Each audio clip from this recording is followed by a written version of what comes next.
Ni maai maya magithitie aikari itura ria King'ong'o laini ya chini thayo.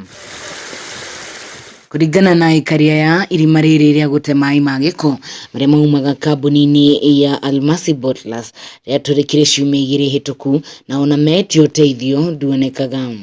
Pascal ngimahoya matuthondekera itura riri tugwikinya thaa 11 cia hwaini maai ma ndungihota kinya kuma nyumba ndungihota ginya kuhingura ndisha yaku ya nyumba to maai maya marakwa makinunga muruki ungi murutu muno na maingira nyumba na mutingihota gwikara ku muno to marakwa ukinihir muruki ucio no gatuika wa guguthukira muno. Mathiete na mbere na kuga ati kinyagia ciana ciao riu citionaga gwa guthakira kuona maai maya ni ugwati munene. Ithui enyewe niho tubitukagira so maai maya ni health hazard hari itura riri nitungihoya uteithio tondu ntugeretie njira ciothe ntungiuria andu aria makonainie na uhoro uyu wa giko giki uguo kanjo itu kana nema imenye uria ingituteithia. Ihoru rinene ni ati maai maya meitagirira ruini rwa Chania ruria aikari majengo mataga maai mao ma kunywa kuhura nguo na nokuo anake matunganaga guthambira amwe ao magitega thamaki. Ngirora tu maai maya marorete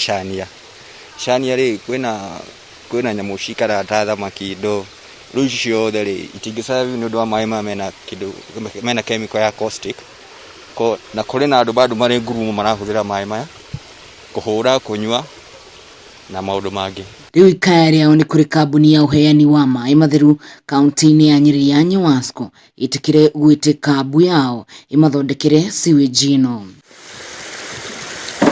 Ngiribotera Kameme TV kuma itura ria King'ong'o ni tauni-ini ya Nyeri kaunti-ini ya Nyeri ni njitagwo Wahu wa Ngugi.